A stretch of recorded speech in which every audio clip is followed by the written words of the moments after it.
संघटितपणे मतदान तुम्ही किती करू शकता याच्यावर ते अवलंबून आहे. म्हणून सरकार जे निर्णय घेतं, किती रास्त मागणी असू द्या, किती योग्य मागणी असू द्या, सरकार निर्णय घेणार हा गठ्ठा मतांच्या आधारावर निर्णय घेणार. आता इंग्रजी माध्यमाचा जो अनुदान मिळण्याचा प्रश्न झाला, हा कुणाकरता घेतला गेला अस्वाभाविक अशा प्रकारचा निर्णय. तो अल्पसंख्याकांची मतं हा विषय समोर ठेवून घेतला गेला, सगळ्यांना माहित आहे. आणि त्यामुळे का घेतला गेला हा त्यांच्याकरता, कारण त्यांची मतं गठ्ठा मतं आहेत. हे आंदोलन नव्याने सुरू होण्यापूर्वी आमचा विचार विनिमय झाला.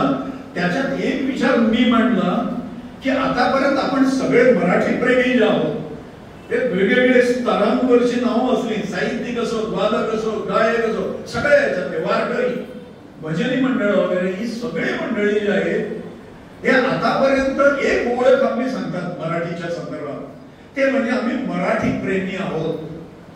आणि आहोतही, परंतु तेवढी ओळख चालणार नाही याच्या पुढे. आपण मराठी वोट बँक म्हणून आपलं परिवर्तन आणि परावर्तन झालं पाहिजे. तोपर्यंत आपल्याला पर्याय, आपल्या कुठलीही मागणी मान्य होणार नाही. राज्यकर्त्यांना वाटलं पाहिजे की हे मराठी प्रेमी जे आहे ही वोट बँक आहे.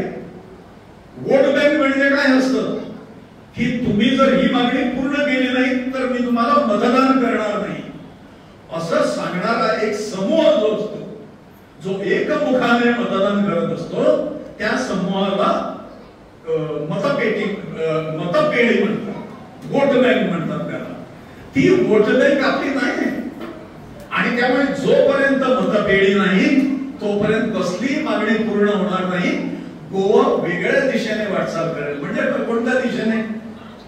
एक प्रश्न मांडला जातो, कोकणीचा द्वेष करणारे, तिरस्कार करणारे, विरोध करणारे विचारवंत आहेत गोव्यात. छत्रपती शिवाजींचा अनादर करणारे, छत्रपती शिवाजी महाराजांचं नातं कधीही गोव्याशी नव्हतं, त्यांनी कधीही राज्य केलं नाही वगैरे सांगणारे, छाती ठोकपणे खोटं सांगणारी मंडळी इथे आहेत. या विचारवंतांनी गोव्याच्या समोर एक प्रश्न निर्माण केलेला आहे आणि तो मुक्तीनंतर झालेला आहे, अलीकडच्या काळात झालेला आहे. ते गोव्याच्या संस्कृतीला, गोव्याची संस्कृती म्हणजे काय हो? गोव्याची संस्कृती म्हणजे भारताशी आपल्याला जोडणारी संस्कृती, भारतातून आलेली संस्कृती, मराठी संस्कृती जी आहे, इथे पोचली गेलेली संस्कृती जी आहे, ती आपली संस्कृती आहे, ती भारतीय, शुद्ध भारतीय संस्कृती आहे. पण आता त्याला फाटा देण्याचा प्रयत्न चाललेला आहे. तो असा की गोयची अस्मिता आहे. जे पंडित जवाहरलाल नेहरूंना पढवण्यात आलं त्यावेळी इथल्या पित्यानी त्याला पढवलं की इथे अमुक पर्सेंट एवढे हे लोक राहतात, म्हणजे हिंदू ही मायनॉरिटी आहे आणि ख्रिश्चन ही मेजॉरिटी आहे आणि वेगळ्या पद्धतीची संस्कृती आहे. त्या संस्कृतीचं म्हणजे त्या संस्कृतायेचं वर्णन त्यांच्या विचारवंतांनी केलेलं आहे. मी त्याची कटिंग्स ठेवलेली आहे, त्याचा व्यवस्थित अभ्यास केलेला आहे आणि माझ्या लक्षात असं आलं की हे आपल्याला वेगळ्या दिशेने नेऊन पाहतात गोव्यात.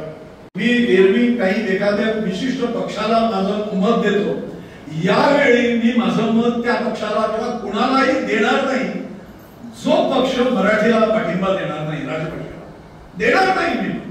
मी आतापर्यंत समजा काँग्रेसला देत होतो, मगोला देत होतो किंवा भाजपला देत होतो, यावेळी मी देणार नाही. हे ठरवतील का मराठी प्रेमी? अरे किंमत द्यावी लागते मागणी मान्य होण्याला. राजभाषा मराठी, मराठी बद्दलचं प्रेम दाटून येतं अंतःकरणात, खड्ड्यात घाला ते सगळं. ते जर आपल्याला प्रत्यक्षात आणता येत नसेल आणि त्याच्याकरता दिलेलं साधन जर आपण वापर करणार नसो, ते शस्त्र आहे. मतदान हे ते शस्त्र आहे. आणि त्यामुळे हळूहळू आपण वाढत आहोत. प्रखंडात आपले मेळावे झाले, त्याच्यातून या पुढच्या जुलै महिन्यात आपण ग्रामपंचायत स्तरावर काही बैठका घेणार आहोत, ग्रामपंचायत समित्या काढणार आहोत.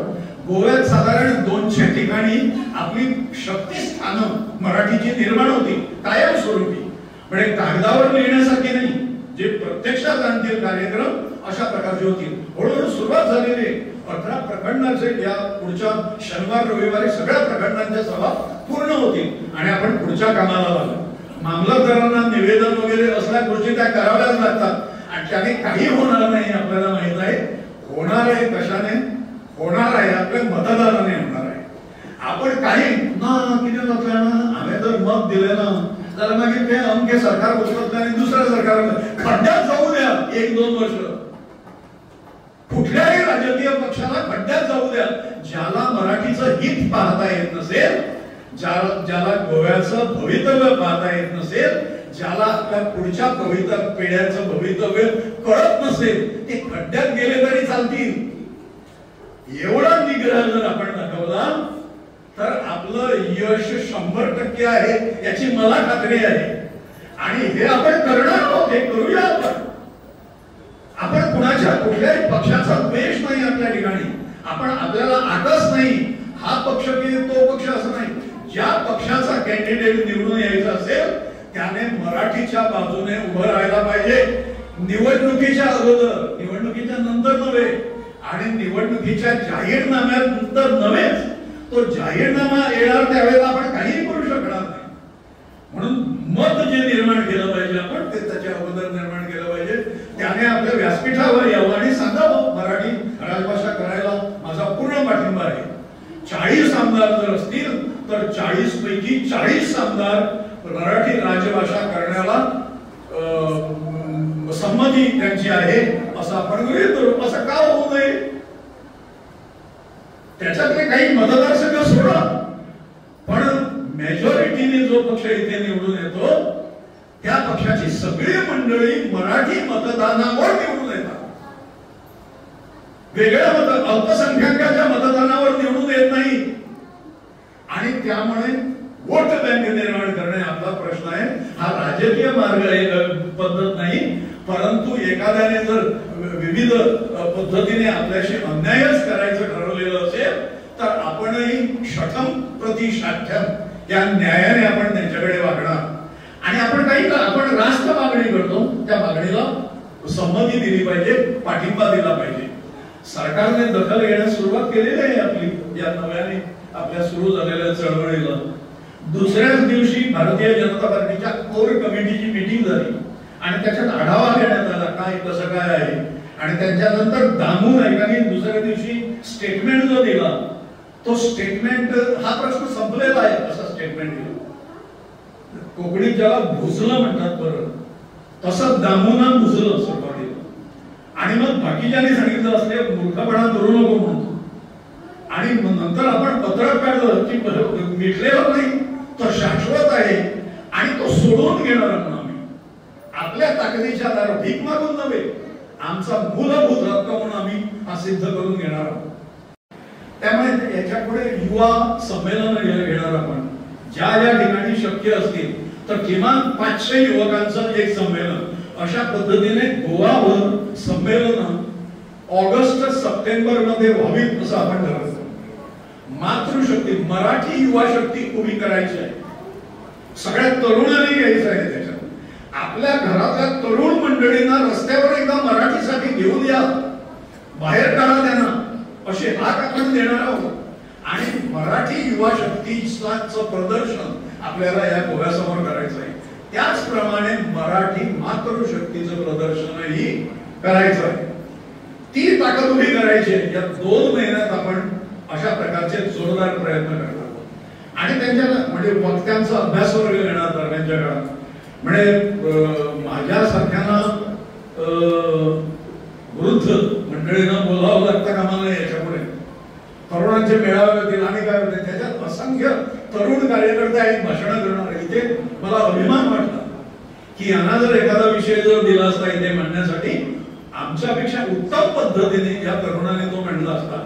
असे तरुण आपल्याला एकत्र आले पाहिजेत आणि त्यांना प्रशिक्षित म्हणजे प्रशिक्षित नव्हे ते पण साधारणपणे जे मुद्दे तो विषय म्हणून लक्षात घेतल्यानंतर लक्षात यायला पाहिजे, फोकस केले गेले पाहिजेत ते मुद्दे. फक्त त्यांचा विचार विमर्श तिथे व्हावा एवढीच अपेक्षा.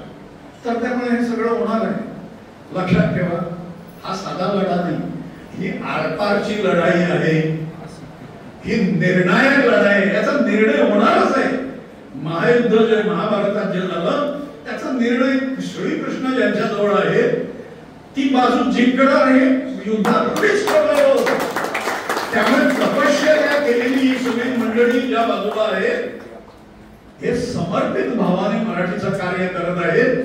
त्यामुळे निर्णय जो लागणार आहे तो असाच निर्णय लागणार आहे की आपलं यश होणार. परंतु ही आताची लढाई नाव और नेवर, आता नाही तर कधीही नाही.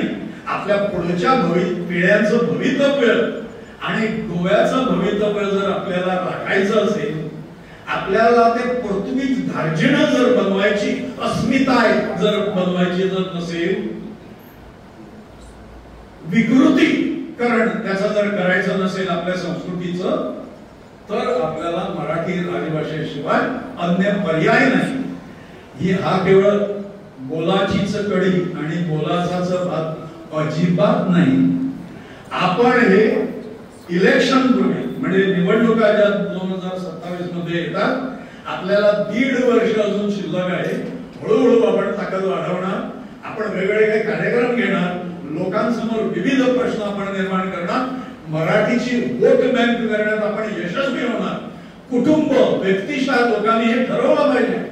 यावेळेला जो आमदार मराठीची बाजू घेणार नाही त्याला मत नाही हे ठामपणे त्याने आणि त्याच्या कुटुंबाने ठरवलं पाहिजे. हे सगळं आपण जे बोलतो हे आपण प्रत्यक्षात आणणार आहोत. त्याला आपला सगळ्यांचं सहकार्य पाहिजे. सक्रिय घरी राहून आशीर्वाद नको. आज ही मंडळी जशी वेळ काढून मुद्दाम या ठिकाणी उपस्थित राहिली, घरी मराठी प्रेमी असतील बसलेले शांतपणे, पाऊस जाण्याची वाट पाहत म्हणजे पुढच्या सीझनची वाट पाहत, तर तसं नाही चालणार. अल्पसंख्याकाचं लांगूल चालन कशा करतात, रस्त्यावर येतात ती मंडळी, म्हातारी कोतरा रस्त्यावर येतात. निवडणुकीच्या वेळेला बघा त्यांना कोणी आणावं लागत नाही. मुस्लिमांची जुलूस मी लहान असताना गोव्यात एकूण 2 ठिकाणी निघत होते, आता ते 67 ठिकाणी निघतात. त्यांची संख्या बघून तुम्हाला धडकी भरेल. कारण लव जिहाद वगैरे प्रकरण देशभर जाळपोळी, हिंदूंवर हल्ले वगैरे सगळं चालू आहे. याचा संबंध आपल्या संस्कृतीशी आहे. ती संस्कृती व्यवस्थित जर राखायची असेल, आपल्याला पुढच्या पिढ्यांमध्ये मजबूतपणे जर पसरवायची असेल, तर आपल्याला राजभाषेशिवाय पर्याय नाही. ती झालीच पाहिजे असं आपण नाही म्हणणार, ती करणारच आपण.